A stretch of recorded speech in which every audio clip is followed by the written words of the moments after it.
बिस्मिल्लाहिर्रहमानिर्रहीम।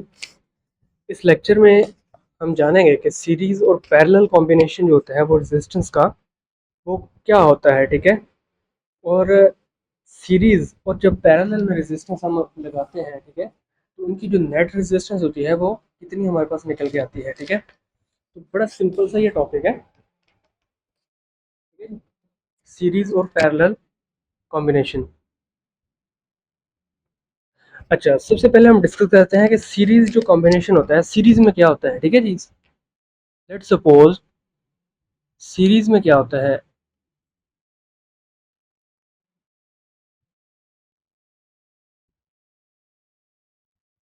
सीरीज में, ठीक है जी। सीरीज में क्या होता है, सीरीज में हम दो या दो से ज्यादा जो रेजिस्टेंस है, ठीक है, उनको किस तरह से जोड़ते हैं, उनको इस तरह से जोड़ते हैं कि वो एक दूसरे के साथ एंड टू एंड, ठीक है, एंड टू एंड कनेक्टेड होती हैं, एक दूसरे के साथ एंड टू एंड कनेक्टेड होती हैं। अब वो किस तरह से कनेक्टेड होती हैं मैं यहाँ पे ड्रॉ करके दिखा देता हूँ आप लोगों को, ठीक है। अब सबसे पहले ये मान लें कि ये एक रेजिस्टेंस है, ठीक है, ये जो आपको जिगजैग नजर आ रहा है वायर में, ठीक है, इसको हम कहते हैं कि ये रेजिस्टेंस, ठीक है, इसको हम रेजिस्टेंस से डिनोट करते हैं। सपोज करें कि हमारे पास एक रेजिस्टेंस है R1, ठीक है, और एक रेजिस्टेंस है जी R2, ठीक है, R2। अब ये जो दो रेजिस्टेंस है, ठीक है, ये जो दो रेजिस्टेंस है, ठीक है, इनको सीरीज में किस तरह से जोड़ा जाता है, इनको सीरीज में सिंपली, ठीक है, सीरीज में जोड़ने के लिए हम क्या करते हैं, एंड टू एंड इसको जो कनेक्ट इनका जो कनेक्शन है वो बनाते हैं, ठीक है। अब ये जो है, ठीक है, इसको मैं कह देता हूँ पॉइंट, ये जो है, ये पॉइंट इसका ए है, ये पॉइंट इसका बी है, ठीक है, इसको मैं कह देता हूँ दैट इज ए, ये पॉइंट इसका क्या है, बी। और ये जो पॉइंट है इसका, इसको मैं कह देता हूँ सी, और ये जो पॉइंट है इसको मैं कह देता हूँ डी, ठीक है। अब सीरीज में क्या होता है, सीरीज में ये होता है कि हम ये जो पॉइंट है, ठीक है, इनको इस तरह से जोड़ देते हैं, ये तो ये एक दूसरे में, एक दूसरे के साथ सीरीज में कनेक्टेड हो जाते हैं। अब सीरीज में जो होता है ना रेजिस्टेंस, वो क्या होता है, रेजिस्टेंस जो होती है वो दोनों जो दोनों वायर्स होती हैं, ठीक है, या जो भी हमारे पास कोई रेजिस्टेंस होती है, तो दोनों की जो रेजिस्टेंस होती है वो ऐड हो जाती है। तो मैं यहाँ पर अगर मैं आर नेट निकालना चाहूँ कि हमारे पास इस दोनों रेजिस्टेंस को सीरीज में जोड़ने के बाद रेजिस्टेंस कितनी आई, तो मैं यहाँ पे लिख सकता हूँ R1 प्लस R2, ठीक है जी, R2। सिमिलरली अगर हमारे पास कोई तीसरी रेजिस्टेंस होती है यहाँ पे, लेट्स सपोज ये कोई तीसरी रेजिस्टेंस है, ठीक है जी, ये कोई तीसरी रेजिस्टेंस है R3, ठीक है, तो नेट रेजिस्टेंस कितनी आती, तो नेट रेजिस्टेंस आती आर नेट इक्वल टू, ठीक है, R1 plus R2 plus R3, ठीक है। तो ये तीनों जो रेजिस्टेंस थी वो एक दूसरे के साथ एंड टू एंड कनेक्शन बनाती है, ठीक है, एंड टू एंड कनेक्शन बनाती है। अब सीरीज में होता है क्या है जी, सीरीज में होता है ये है कि अगर हम, ठीक है, अगर हम ये जो कॉम्बिनेशन है, ठीक है, ये जो आपको नजर आ रही है तीन रेजिस्टेंस का कॉम्बिनेशन है, ठीक है, इसको किसी बैटरी के साथ कनेक्टेड कर दें, इसको किसी बैटरी के साथ कनेक्ट कर दें,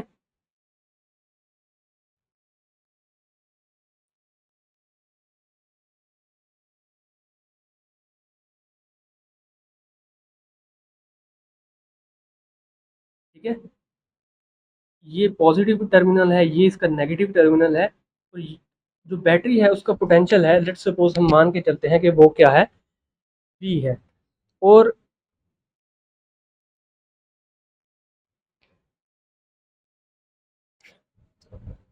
वो कितना है जी, V।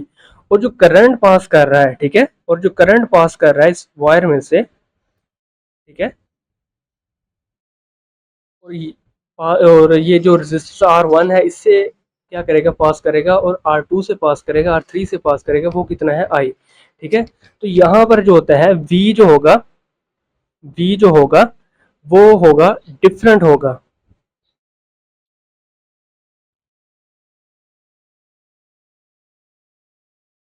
डिफरेंट होगा, ठीक है, डिफरेंट होगा। R1 के लिए क्या होगा, V1 डिफरेंट होगा, R2 के लिए जो V की वैल्यू होगी, पोटेंशियल की वैल्यू, वो डिफरेंट होगा, और R3 से जो पोटेंशियल पास करेगा वो डिफरेंट होगा, ठीक है। रेजिस्टेंस जब हम अप्लाई करेंगे तो सीरीज में क्या होता है, यहाँ पर पोटेंशियल का जो होता है ड्रॉप होता है, पोटेंशियल का क्या होता है ड्रॉप। मैं यहाँ पे करता, यहाँ पे मैं दिखा देता हूँ, पोटेंशियल का यहाँ पे ड्रॉप होगा, ठीक है जी। अब यहाँ पर जो पोटेंशियल होगा, ठीक है, यहाँ पर भी कुछ पोटेंशियल जो होगा वो ड्रॉप होगा। अब यहाँ पर पोटेंशियल का भी कुछ ना कुछ ड्रॉप होगा, ठीक है। बट ये जो करंट है, ठीक है, करंट जो पास कर रहा है R1 से और R2 से और R3 से, करंट क्या होगा, वो सेम होगा सबके लिए। Current will be, I will be same, I will be same. अगर R1 से करंट जो पास कर रहा है वो I है, ठीक है, तो R2 से जो करंट पास करेगा वो कितना होगा, वो भी I होगा। R3 से जो करंट पास करेगा वो भी कितना होगा, वो I होगा, ठीक है।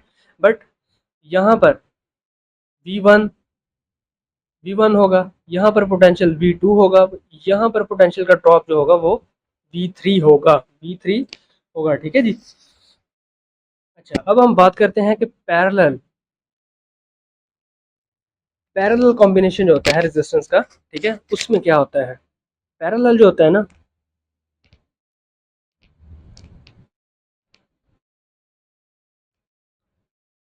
पैरेलल में ये होता है, ठीक है, हम जो रेजिस्टेंस होती है उनको साइड बाय साइड जो होता है ना, साइड बाय साइड उनको कनेक्ट करते हैं, ठीक है। साइड बाय साइड किस तरह कनेक्ट करते हैं, लेट्स सपोज कि ये कोई रेजिस्टेंस है मेरे पास R1, ठीक है, और सेकंड रेजिस्टेंस मेरे पास है जी, इसको मैं कह देता हूँ R2, और थर्ड जो रेजिस्टेंस है, ठीक है, वो कितनी है, R3, ठीक है, R3। तो क्या होगा, इनको हम साइड बाय साइड मिलाएंगे, ठीक है। साइड बाय साइड मिलाने का मतलब ये है कि लेट्स सपोज ये कुछ इस तरह से हम इनको कनेक्ट करेंगे, ठीक है, ये हम इनको इस तरह से कनेक्ट कर देंगे, ठीक है। तो ये जो कॉम्बिनेशन आपको नजर आ रहा है, ठीक है, इस कॉम्बिनेशन को हम कहते हैं पैरेलल कॉम्बिनेशन, पैरेलल कॉम्बिनेशन। अब पैरेलल कॉम्बिनेशन जो होता है उसमें जो नेट रेजिस्टेंस निकल के आती है, ठीक है, वो कितनी होती है, ठीक है, उसको हम कहते हैं 1/R net equal to 1/R1 plus 1/R2 plus 1/R3। Similarly अगर हमारे पास मजीद रेजिस्टेंस होगी तो उनको भी हम इसी तरह, ठीक है, जोड़ देंगे 1/R4 1/R5 इस तरह करके, ठीक है। अगर इस कॉम्बिनेशन को हम, ठीक है जी, ये जो पैरेलल कॉम्बिनेशन आपको नज़र आ रहा है रेजिस्टेंस का, तीन रेजिस्टेंस का यहाँ पर, ठीक है, इसको हम किसी बैटरी के साथ कनेक्ट करें, बैटरी के साथ कनेक्ट करें। अब यहाँ पर क्या सीन होगा, लेट्स सपोज ये पॉजिटिव टर्मिनल है, ये नेगेटिव टर्मिनल है, और यहाँ पर जो पोटेंशियल हमने अप्लाई किया है वो क्या है, सेम है, ठीक है, वो V वोल्ट है, सॉरी। अच्छा, अब यहाँ पर जो है ना, पोटेंशियल डिफरेंस जो होगा हर रेजिस्टेंस के अक्रॉस, ठीक है, हर रेजिस्टेंस के अक्रॉस जो पोटेंशियल होगा, पोटेंशियल की वैल्यू कितनी क्या होगी, वो होगी, पोटेंशियल विल बी सेम होगा, ठीक है, पोटेंशियल विल बी सेम, ठीक है। लेट्स सपोज कि यहाँ पर जो हमने पोटेंशियल अप्लाई किया है वो है जी 11.2 वोल्ट का, ठीक है, सपोज कर लेते हैं 11.2 वोल्ट का। तो यहाँ पर कितना जो होगा, यहाँ पर पोटेंशियल कितना होगा, यहाँ पर भी होगा 11 पॉइंट, इस पॉइंट पे 2, ठीक है। अब 11.2 जो है वो R1 को भी मिल रहा है, 11.2 जो है, ठीक है, वो R2 को भी मिल रहा है, और 11.3 जो है वो R3 को भी मिल रहा है, ठीक है जी। तो यहाँ पर जो पोटेंशियल की वैल्यू होगी ईच रेजिस्टेंस, हर रेजिस्टेंस के अक्रॉस, ठीक है, वो क्या होगी, सेम होगी। बट यहाँ पर जो करंट की वैल्यू होगी, ठीक है, लेट्स सपोज इस पोटेंशियल की वजह से जो करंट पास कर रहा है वो कितना है, वो आई है, ठीक है, आई करंट। तो यहाँ पर, ठीक है जी, तो यहाँ पर क्या होगा,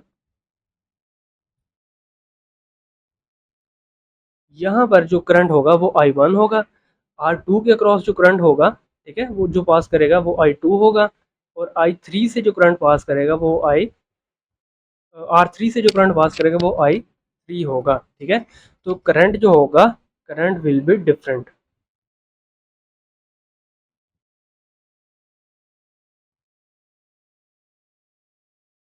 करंट विल बी डिफरेंट। तो ये सिंपल सा था जी सीरीज और पैरेलल कॉम्बिनेशन, ठीक है। अब हम आगे चलते हैं, हम जानते हैं कि रेजिस्टिविटी जो होता है वो क्या होता है।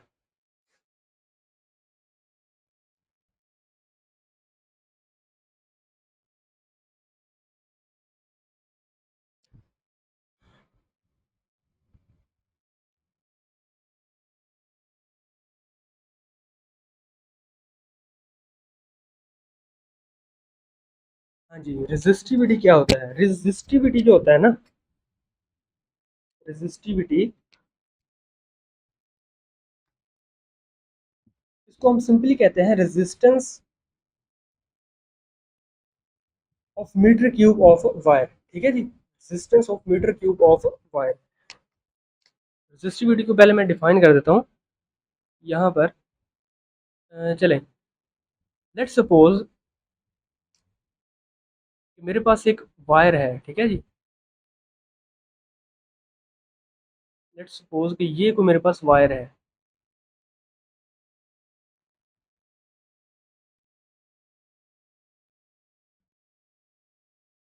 ठीक है।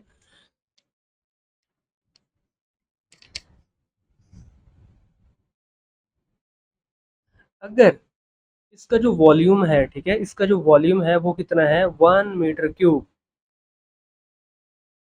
ठीक है। 1 मीटर क्यूब की ये वायर है, ठीक है। तो इसकी जो रेजिस्टेंस होगी, ठीक है, उसको हम कहते हैं रेजिस्टिविटी, ठीक है, उसको हम कहते हैं रेजिस्टिविटी, ठीक है। 1 मीटर क्यूब, ठीक है जी। अगर वॉल्यूम कितना है, 1 मीटर क्यूब, तो इसकी रेजिस्टेंस कितनी होगी, ठीक है, इसकी रेजिस्टेंस होगी, इसको हम कहते हैं रेजिस्टिविटी, इसी को हम कहते हैं, इसकी रेजिस्टेंस को हम कहेंगे रेजिस्टिविटी, ठीक है जी। The resistivity can be defined at the resistance of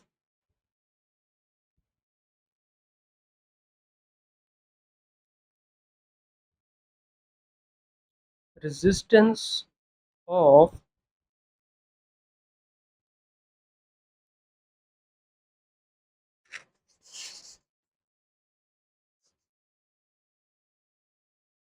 a meter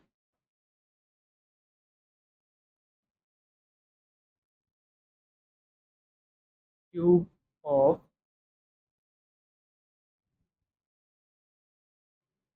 wire,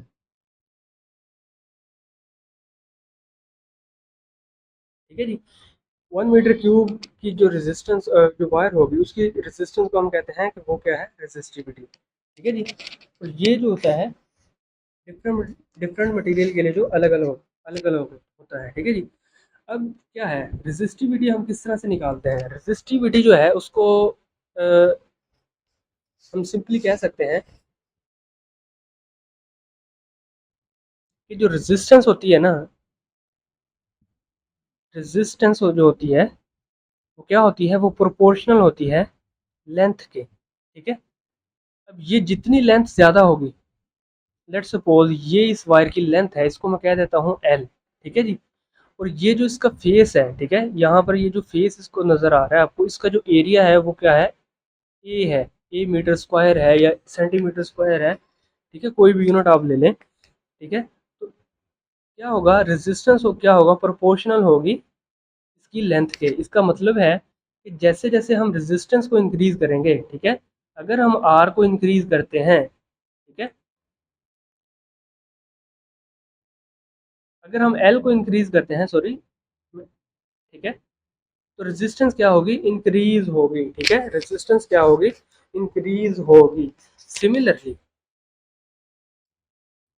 similar लिखें कि लेट्स सपोज कि जो पाइप होता है, ठीक है, जो पाइप होता है वाटर का, ठीक है, उसकी लेंथ जितनी ज़्यादा होगी, ठीक है, तो पानी को उतनी ज़्यादा रेजिस्टेंस फेस करनी पड़ती है उस पाइप में से फ्लो करने के लिए, ठीक है, उस पाइप में से फ्लो करने के लिए, क्योंकि हमें पता है कि लेट्स सपोज कि यहाँ पर अगर हम पानी वाला कोई एग्जांपल लें, तो हमें पता है जो पानी होता है इसके साथ रगड़ खा खा के चलता है, ठीक है। ये जो पाइप होता है इसकी वायर्स के साथ रगड़ खा के चलता है, ठीक है। अब ये इसका मतलब है कि ये जितनी ज़्यादा लेंथ इंक्रीज करते जाएंगे, ठीक है, रेजिस्टेंस जो होगी उसके लिए इतनी बढ़ती चली जाएगी। सिमिलर केस जो होता है वो करंट के लिए होता है, ठीक है। इलेक्ट्रॉन्स जो होते हैं जो मूव कर रहे होते हैं, ठीक है, उनको भी इसी तरह रेजिस्टेंस का सामना करना पड़ता है, ठीक है। और जैसे जैसे लेंथ जो है वो बढ़ती चली जाएगी, ठीक है, वायर के लिए वायर जितनी ज़्यादा लंबी होगी उतनी जो रेजिस्टेंस होगी उसकी वैल्यू ज़्यादा होगी। बट यहाँ पर जो रेजिस्टेंस होती है वो इन्वर्सली प्रोपोर्शनल होती है 1/एरिया। रेजिस्टेंस जो है वो इन्वर्सली प्रोपोर्शनल होती है एरिया के, ठीक है। आर प्रोपोर्शनल टू 1/a, ठीक है। इसका मतलब है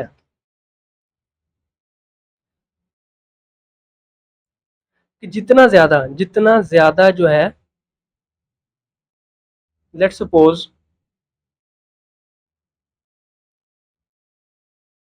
सपोज मैं कोई ज़्यादा मोटी वायर ले लेता हूँ, ठीक है। तो अब इसका एरिया जो होगा, एरिया ऑफ क्रॉस सेक्शन, ठीक है, वो क्या होगा, वो इंक्रीज कर गया, ठीक है। Area of cross section increase कर गया। अब क्या होगा कि इलेक्ट्रॉन्स को जो फ्लो होगा, ठीक है, उसको कम रेजिस्टेंस फेस करना पड़ेगी, उसको जो अपोजिशन होगी, ठीक है, उसको फ्लो होने में वो कम होगी, ठीक है। अब यहाँ पे इन दोनों इक्वेशन को अगर मैं कंबाइन करके लिखूं, ठीक है, आर प्रोपोर्शनल टू दोनों एक्सप्रेशन को, आर प्रोपोर्शनल टू आर हमें पता है कि प्रोपोर्शनल है एल के और इन्वर्सली प्रोपोर्शनल है ए के। तो मैं इसको इन दोनों एक्सप्रेशन को मैंने कंबाइन करके लिखा R proportional to L by A, R proportional to L by A. अब हमें पता है कि जब हम किसी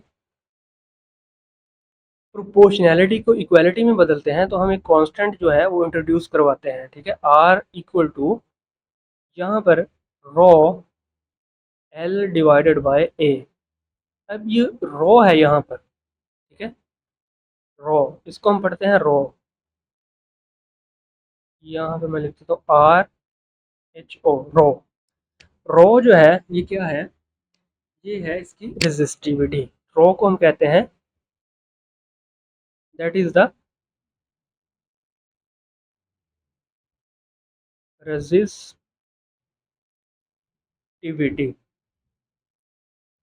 तो ये क्या है, इसकी रेजिस्टिविटी होती है, ठीक है जी। अगर यहाँ से मैं अगर यहाँ से मैं रेजिस्टिविटी निकालना चाहूँ, ठीक है, इस इक्वेशन को, तो यहाँ पर सिंपली क्या है, हम इस इक्वेशन को सिंपली रीअरेंज करेंगे। मैं यहाँ पे लिख देता हूँ R equal to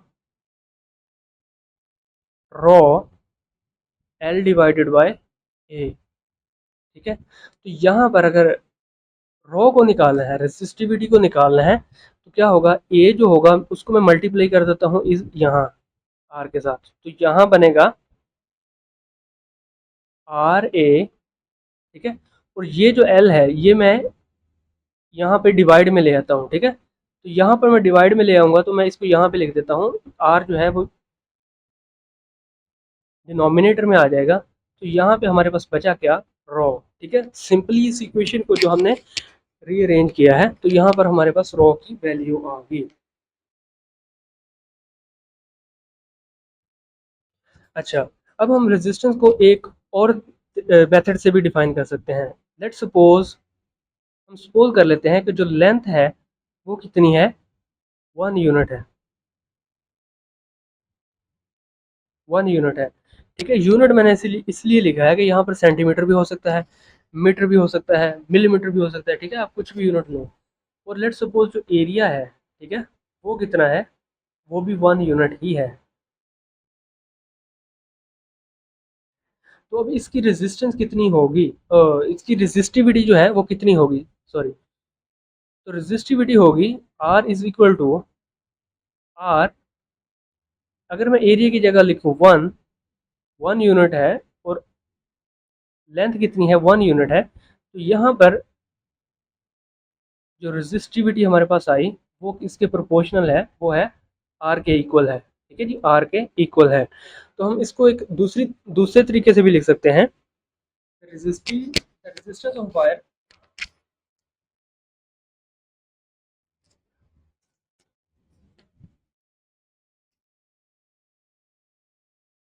the resistivity,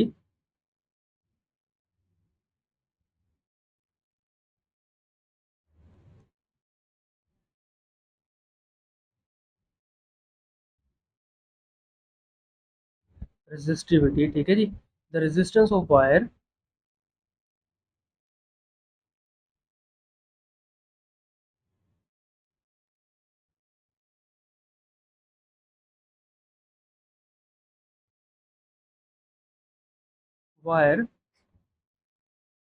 of length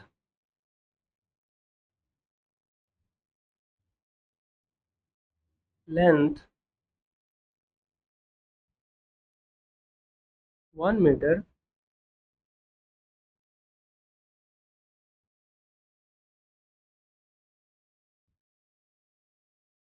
and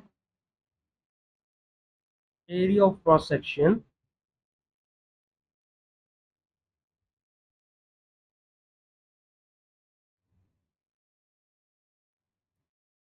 1 meter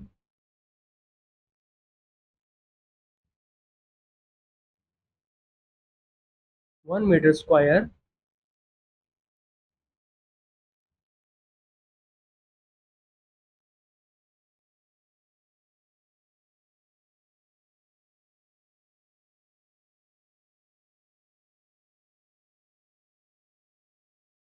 1 meter square is called resistivity,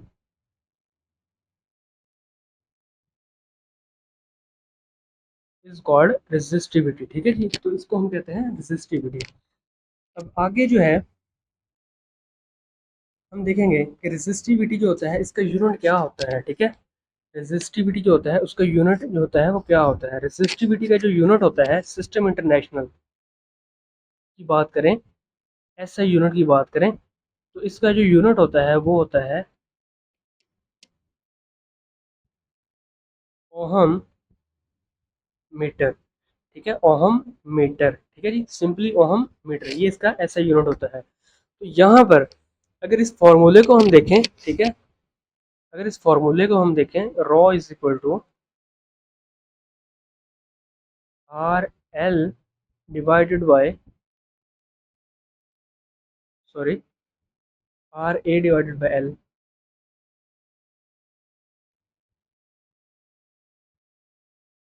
are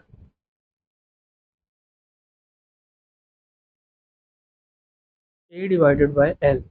तो यहाँ पर ये किन किन फैक्टर पे डिपेंड कर रही है, ये डिपेंड कर रही है इसके एरिया पे और इसकी लेंथ पे, ठीक है, और वायर की जो रेजिस्टेंस होती है इन चीज़ों पे डिपेंड कर रही है। तो इसका मतलब है कि ये जो मटेरियल है, ठीक है, मटेरियल है, इसकी जो फिजिकल स्टेट होगी उस पर डिपेंड करती है, ठीक है, इसकी जो फिजिकल स्टेट होगी उस पर डिपेंड करती है, और इसके साथ साथ ये डिपेंड करती है उसके टेम्परेचर पे भी, ठीक है।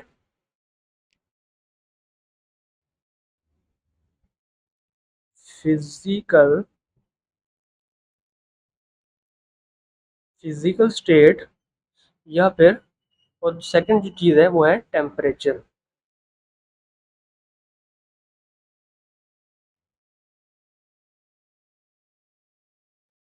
टेम्परेचर, ठीक है, इन दो फैक्टर पे डिपेंड करती है। अब आगे एक और कॉन्सेप्ट है हमारे पास, वो है जी कंडक्टेंस का, कंडक्टेंस एंड कंडक्टिविटी का, ठीक है जी। कंडक्टेंस क्या होती है और कंडक्टिविटी क्या होती है। कंडक्टेंस जो होता है वो रेजिस्टेंस का जो है रेसिप्रोकल होता है, सिंपली, ठीक है जी, reciprocal of conductance resistance is called conductance. फिर कंडक्टेंस की बात करें,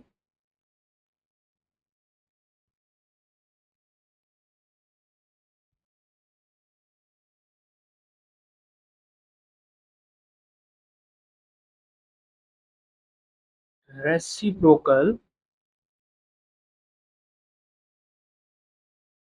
of resistance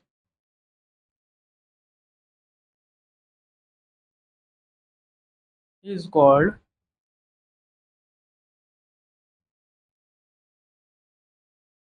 conductance.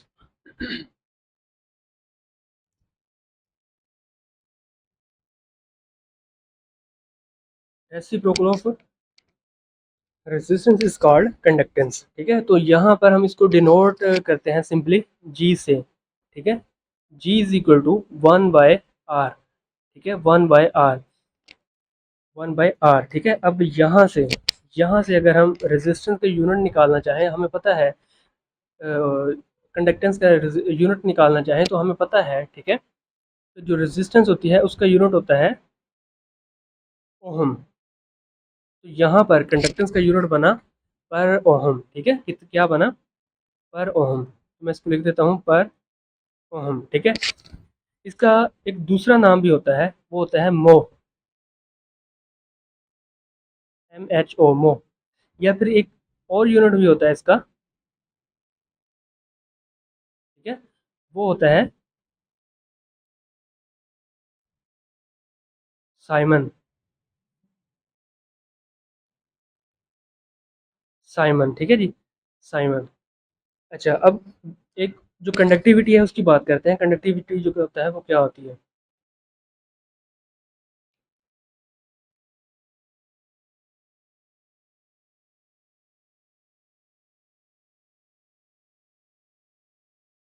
Conductivity, conductivity जो होता है,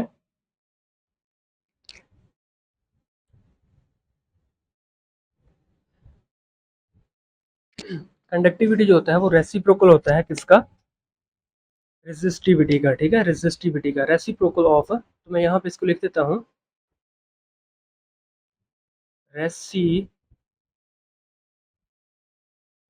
ऑफ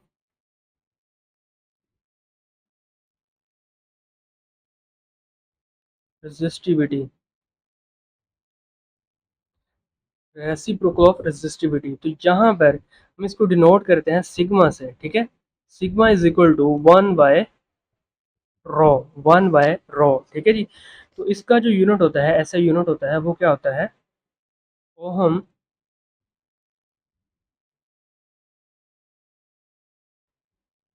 पर ओहम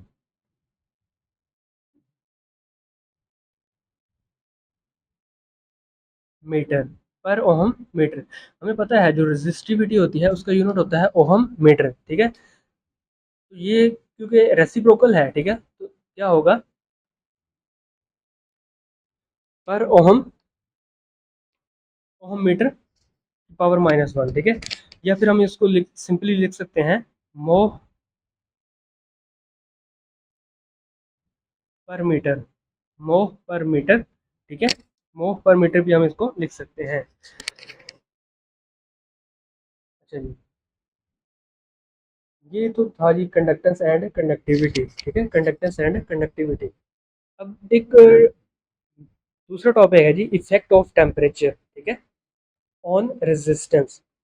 अगर हमारे पास एक वायर है, ठीक है, लेट्स सपोज के कोई कॉपर की वायर है। ठीक है, अगर उसका हम टेम्परेचर जो है इंक्रीज कर दें या उसका जो टेम्परेचर है उसको हम डिक्रीज कर दें तो क्या इफेक्ट होगा, उसकी रेजिस्टेंस पे क्या इफेक्ट पड़ेगा? ठीक है, तो सिंपली यहाँ पर ना,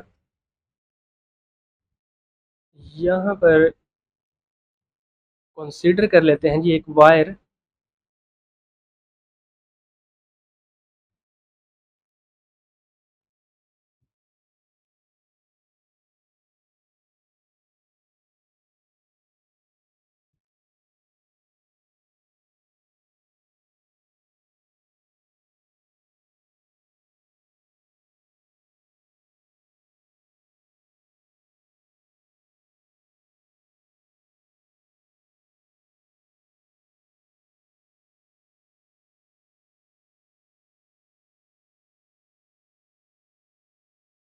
यहाँ पर कंसीडर कर लेते हैं जी वायर। ठीक है जी,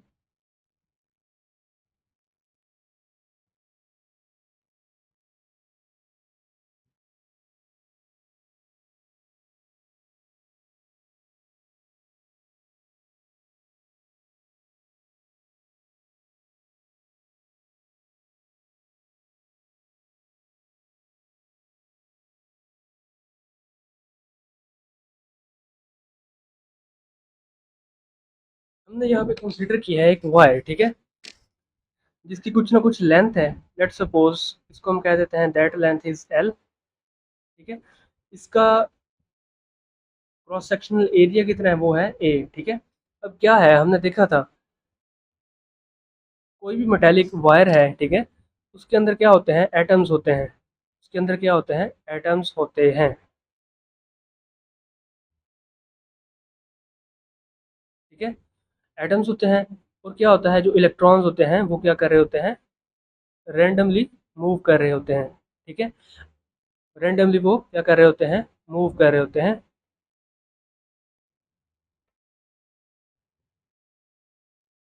मूव कर रहे होते हैं, ठीक है। अब ये जो रेड सर्कल नजर आ रहे हैं वायर के अंदर आपको, ठीक है, ये क्या है, ये मैंने डिनोट किया है एटम्स है। और जो आपको ब्लू कलर के जो एरोस नजर आ रहे हैं, ये क्या है, ये इलेक्ट्रॉन्स को डिनोट कर रहे हैं, ठीक है। हमें पता है जो एटम्स होते हैं, ठीक है, किसी भी मेटल के अंदर अगर नॉर्मल टेम्परेचर की बात करें तो वो क्या कर रहे होते हैं, वो स्लाइटली वाइब्रेट कर रहे होते हैं, ठीक है, स्लाइटली वाइब्रेट कर रहे होते हैं, ठीक है, वाइब्रेट कर रहे होते हैं, ठीक है। ये इस डायरेक्शन में भी वाइब्रेट कर रहा होगा और इस डायरेक्शन में भी वाइब्रेट कर रहा होगा, कुछ इस डायरेक्शन में भी वाइब्रेट कर रहा होगा, कुछ इस डायरेक्शन में भी क्या वाइब्रेट कर रहा होगा। अब होता क्या है, जैसे ही हम इसका टेम्परेचर जो है वो इंक्रीज करते हैं, ठीक है, हम इसका टेम्परेचर जो है वो इंक्रीज करते हैं, ठीक है, टेम्परेचर इंक्रीज करते हैं, तो इनकी जो वाइब्रेशन का जो एम्पलीट्यूड है, ठीक है, एटम की जो वाइब्रेशन का एम्पलीट्यूड है वो क्या कर जाता है, वो इंक्रीज कर जाता है, ठीक है, एटम की जो वाइब्रेशन का एम्पलीट्यूड है वो क्या कर जाता है, वो इंक्रीज कर जाता है। जब इंक्रीज करता है तो ये स्पीड के साथ, ठीक है, बहुत तेजी के साथ जो है वो अपनी जो इनकी मेन पोजीशन है उसके अबाउट ये क्या कर रहे होते हैं, ये ओसिलेशन कर रहे होते हैं, ठीक है। अब जब ये ज़्यादा इनकी जो ओसिलेशन का जो एम्पलीट्यूड है जब वो बढ़ जाता है तो क्या होता है, इनकी जो कोलिजन होती है इलेक्ट्रॉन्स के साथ वो भी बढ़ जाती है, ठीक है, वो भी बढ़ जाती है। जब वो बढ़ जाती है तो इवेंचुअली क्या होता है, जो रेजिस्टेंस होती है वो इंक्रीज कर जाती है, ठीक है। अगर इसको ग्राफ में हम रिप्रेजेंट करना चाहें, लेट्स सपोज हम इसको ग्राफ में रिप्रेजेंट करना चाहें, ठीक है, यहाँ पर मैं ले लेता हूँ, यहाँ पर है जी टेम्परेचर, लेट्स सपोज यहाँ पर ये ओरिजिन है, यहाँ पर 100 डिग्री है, ठीक है, यहाँ पर 200 डिग्री है, यहाँ पर 300 डिग्री है, और यहाँ पर मैं ले लेता हूँ इसकी रेजिस्टेंस, ठीक है जी, इसकी रेजिस्टेंस। तो क्या होगा, जैसे जैसे हम इसका टेम्परेचर इंक्रीज करते जाएंगे तो रेजिस्टेंस जो होगी वो इंक्रीज करती जाएगी, रेजिस्टेंस जो होगी वो इंक्रीज करती जाएगी, ठीक है। तो कुछ इस तरह का हमें ग्राफ जो है वो देखने को मिलेगा। आगे चलते हैं जी, टेम्परेचर कोफिशिएंट जो होता है रेजिस्टेंस का वो क्या होता है।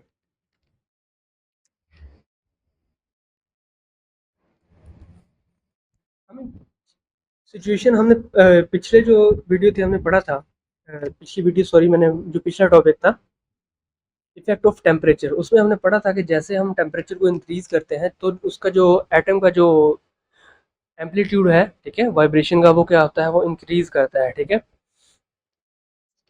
तो उसकी वजह से रेजिस्टेंस जो होती है वो इंक्रीज कर जाती है। लेट्स सपोज मैं एक टेम्परेचर कंसीडर कर रहा हूँ,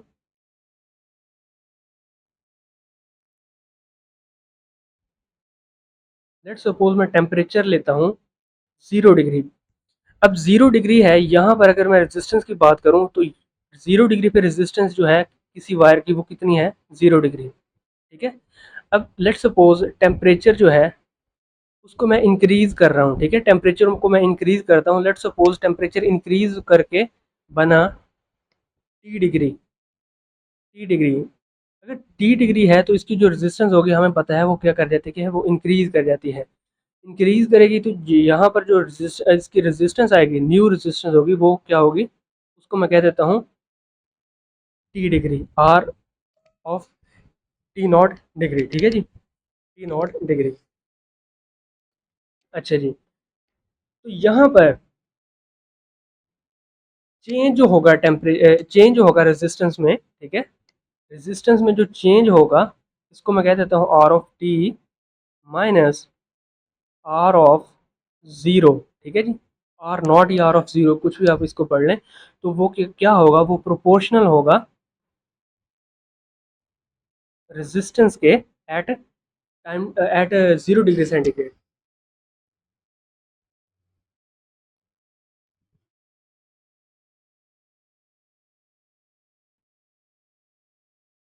एट 0 डिग्री सेंटीग्रेड, ठीक है। और नॉट, ठीक है।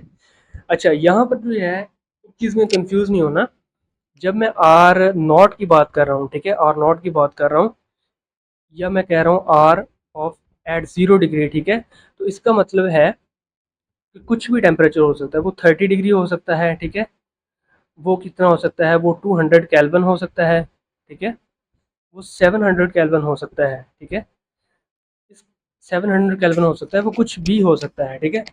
लेकिन क्या होगा,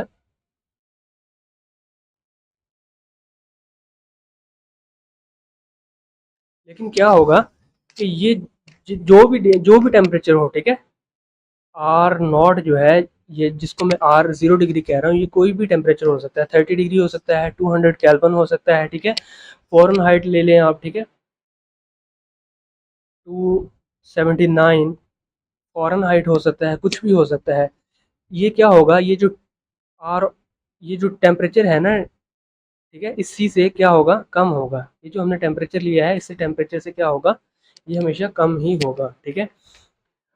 आर ऑफ टी जो है, मैं यहाँ पे लिख देता हूँ, आर ऑफ टी जो होगा वो ग्रेटर देन होगा आर नॉट से, ठीक है, और नॉट या आर ज़ीरो का ज़ीरो, कुछ भी आप इसको पढ़ें। तो यहाँ पर जो हमने स्टेटमेंट लिखी है कि जो चेंज इन रेजिस्टेंस होगा वो प्रोपोर्शनल होगा इनिशियल रेजिस्टेंस के, जब टेम्परेचर जो था इनिशियल था, जब हमने टेम्परेचर जो था इसको इंक्रीज नहीं किया था, ठीक है।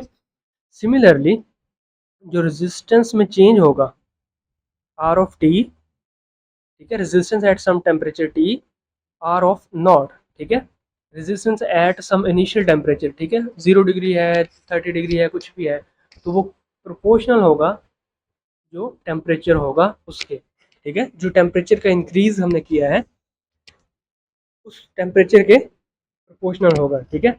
अब यहाँ से अगर इन दोनों एक्सप्रेशन को, ये जो एक्सप्रेशन वन है, ठीक है, तो ये जो एक्सप्रेशन टू है, इन दोनों को अगर मैं कंबाइन करूँ, तो यहाँ पे मैं लिख सकता हूँ change in resistance at some temperature T,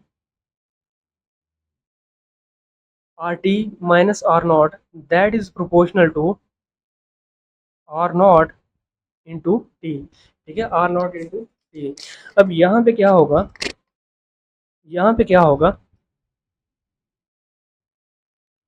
R of T minus R naught, ठीक है, तो यहाँ पे प्रोपोर्शनैलिटी साइन को मैं इक्वालिटी में बदल रहा हूँ, ठीक है, तो यहाँ पर हम इंट्रोड्यूस करेंगे एक कांस्टेंट, यहाँ पर एक कांस्टेंट इंट्रोड्यूस करेंगे, इसको मैं कह देता हूँ अल्फा, ठीक है, इसको मैं कह रहा हूँ अल्फा, तो ये बना हमारे पास R not into T, R not into T, इसको मैं यहाँ पे लिख लेता हूँ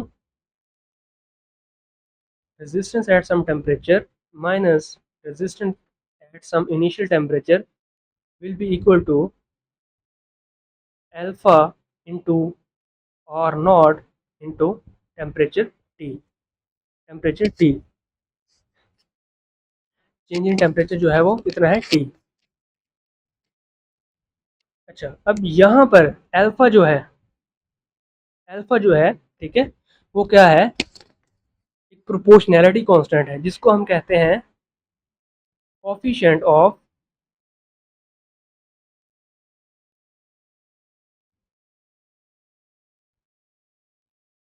कोफिशिएंट ऑफ रेजिस्टेंस,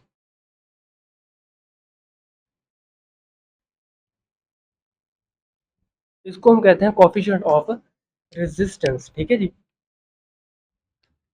अब यहाँ पर अगर हम इस कोफिशिएंट की वैल्यू निकालना चाहें तो क्या करेंगे, मैं ये जो आर टी है, ठीक है, आर नॉट टी है, इसको मैं इसके डिवाइड में ले आता हूँ, ठीक है, इसके डिनोमिनेटर में ले आता हूँ, तो यहाँ पर हमारे पास अल्फा इसकी वैल्यू बनी R T minus R naught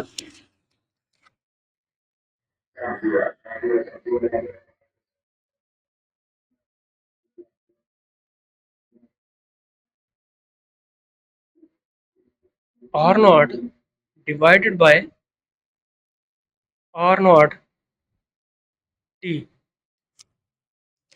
R not into T. T क्या है जी? Change in temperature. मैं यहाँ पे कैपिटल मैंने लिखा है तो मैं यहाँ पे कैपिटल ही लिख देता हूँ, ठीक है जी। तो ये बना हमारे पास कोफिशिएंट ऑफ रेजिस्टेंस का, ठीक है जी।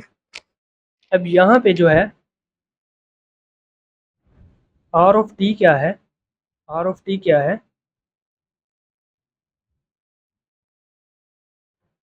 रेजिस्टेंस एट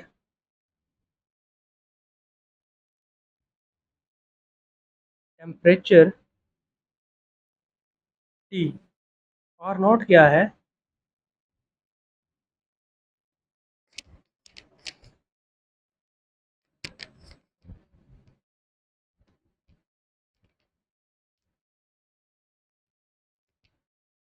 रेजिस्टेंस एट, यहाँ पे मैं इसको कह देता हूँ टी डिग्री कह देता हूँ, ठीक है। ये ज़रा बेहतर होगा। टी डिग्री सेंटीग्रेड, यहाँ पे मैं कह देता हूँ resistance at 0 degree centigrade, 0 degree centigrade, ठीक है जी। तो टी क्या है? टी है जी change in, change in temperature, ठीक है जी, चेंज इन टेम्परेचर। और अल्फा जो है वो हमें पता है कि कोफिशिएंट ऑफ क्या है? रेजिस्टेंस है, ठीक है। अब अगर इसको हम डिफाइन करना चाहें, कोफिशिएंट ऑफ रेजिस्टेंस है, इसको हम डिफाइन करना चाहें तो हम इसको किस तरह से डिफाइन कर सकते हैं?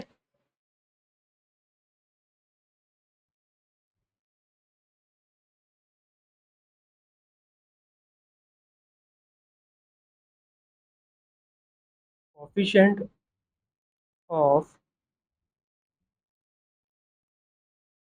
रेजिस्टेंस, ठीक है जी। इसको हम कह सकते हैं fractional change in resistivity of material पर केल्विन, ठीक है। Fractional change in,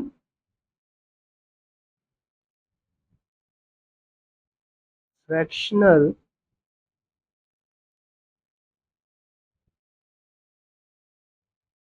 change in resistivity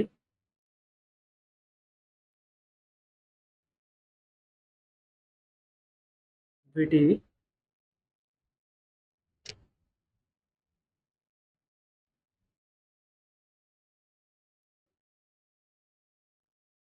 of material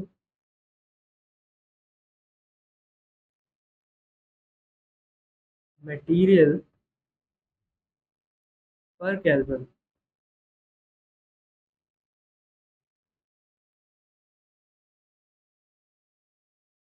kelvin क्या है? टेम्परेचर का एक यूनिट है, ठीक है। टेम्परेचर का क्या है? यूनिट है। इज कॉल्ड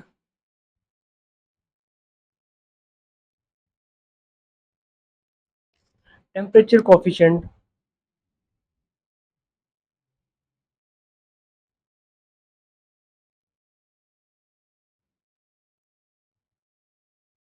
टेम्परेचर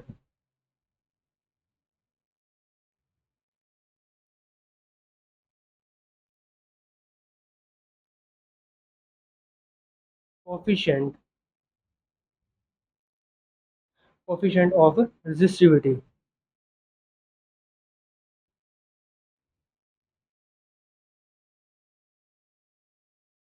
रेजिस्टिविटी, ठीक है जी।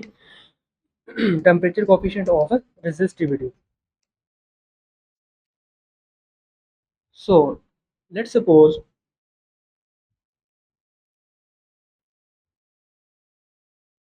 जो 0 डिग्री सेंटीग्रेड पे रेजिस्टेंस थी वो कितनी थी? हमें हमने पता है, हमने जब रेजिस्टिविटी पढ़ा था तो हमने पढ़ा था R of naught into length divided by area, length divided by area. Let's suppose कि जब हमने कुछ टेम्परेचर जो है वो इसको इंक्रीज किया, टेम्परेचर इंक्रीज किया। रिमेंबर रिमेंबर ये है कि टेम्परेचर हमने इतना इंक्रीज करना है कि उसकी जो फिजिकल उसके जो डायमेंशन हैं, डायमेंशन उसके चेंज ना हो, ठीक है, उसकी जो डायमेंशन है वो चेंज ना हो। इसका मतलब क्या है, इसका मतलब है कि उसकी लेंथ जो है वो चेंज ना हो, ठीक है, लेंथ ना चेंज हो, उसका जो क्रॉस सेक्शनल एरिया है, एरिया वो चेंज ना हो, ठीक है, वो चेंज ना हो। टेम्परेचर हमने इतना इंक्रीज करना है, ये ना हो कि हम ज़्यादा टेम्परेचर इंक्रीज करें और उसकी जो लेंथ है वो इंक्रीज कर जाए, ठीक है, उसका जो क्रॉस सेक्शनल एरिया है वो चेंज हो जाए, ठीक है। लेट्स सपोज कि जब हमने टेम्परेचर को 0 डिग्री से 30 डिग्री पर इंक्रीज किया तो रेजिस्टिविटी कितनी बनी, रेजिस्टेंस उसकी आई R of T, sorry, R of T into L divided by A, L divided by A, ठीक है, एल डिवाइडेड बाय ए। तो यहाँ पर अगर हम जो हमारे पास जो फॉर्मूला था, ठीक है, कोफिशिएंट ऑफ रेजिस्टिविटी का, वो था जी R T minus R not divided by R not into T, ठीक है। अब आर टी कितना हमारे पास आया था, वो था rho T into L divided by A minus rho not into L divided by A divided by R nought कितना था जी, rho not into L divided by A into temperature, ठीक है, इंटू टेम्परेचर। सिंपली जो है हमने जो are not की वैल्यू है, ठीक है, हमने लिखी, ये हमारे पास आर नॉट की वैल्यू बनी, जो आर ऑफ टी की वैल्यू है, ठीक है, वो ये हमारे पास ये आई, ठीक है, इसको हमने यहाँ पे पुट किया है इस फॉर्मूले में, आर टी की वैल्यू पुट की है, आर नॉट की जगह आर नॉट की वैल्यू पुट की है। तो यहाँ से अगर मैं कॉमन निकालूं एल डिवाइडेड बाय ए, यहाँ पे मैं कॉमन निकाल लेता हूँ, तो हमारे पास बना rho T minus rho naught divided bye, यहाँ पे भी मैं कॉमन निकाल लेता हूँ एल बाई ए को, ठीक है जी, एल बाई ए, यहाँ पे हमारे पास बचा रो नॉट इंटू टी। तो यहाँ से एल बाई ए से ये L by A cancel out हो गया, तो यहाँ पर हमारे पास बना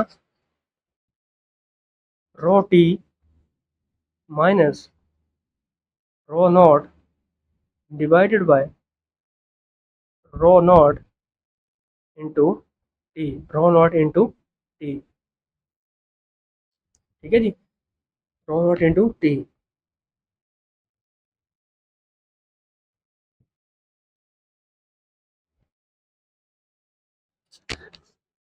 ये है कॉफिशिएंट, कॉफिशिएंट ऑफ रेजिस्टिविटी, ठीक है, कॉफिशिएंट ऑफ रेजिस्टिविटी। अब यहाँ पे आर टी क्या है, resistivity at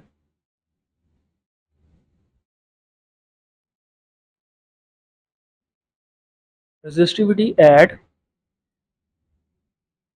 T degree centigrade, rho naught क्या है,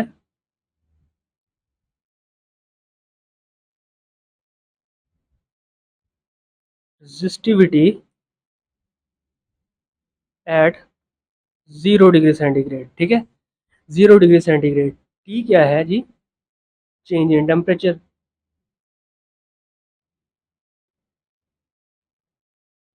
चेंज इन टेम्परेचर। और जो अल्फा है, ठीक है जी, अल्फा, यहाँ पे alpha, alpha equal to, alpha क्या है, coefficient of,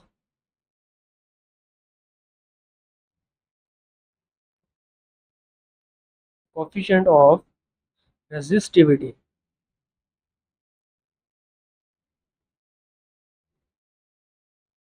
coefficient of resistivity.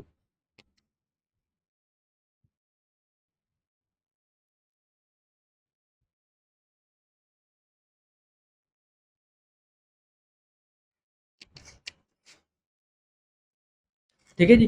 Resistivity, अगर यहाँ पर हम इसके यूनिट की बात करें, ठीक है, इसकी यूनिट की बात करें तो वो क्या बनेगा, इसका जो यूनिट होगा रेजिस्टिविटी का वो होगा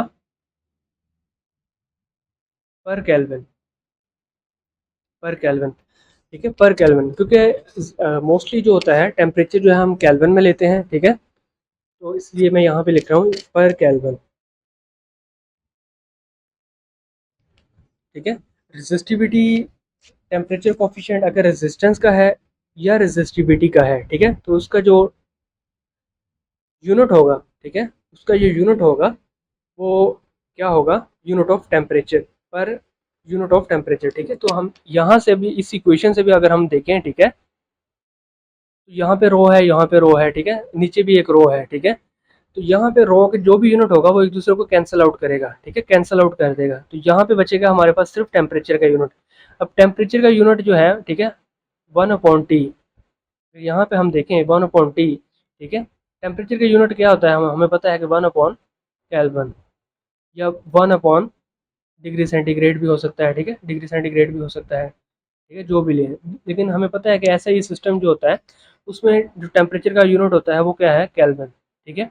तो हम जो resistivity temperature coefficient of resistance या रेजिस्टिविटी है, इसका जो ऐसा यूनिट है वो होगा पर केल्विन।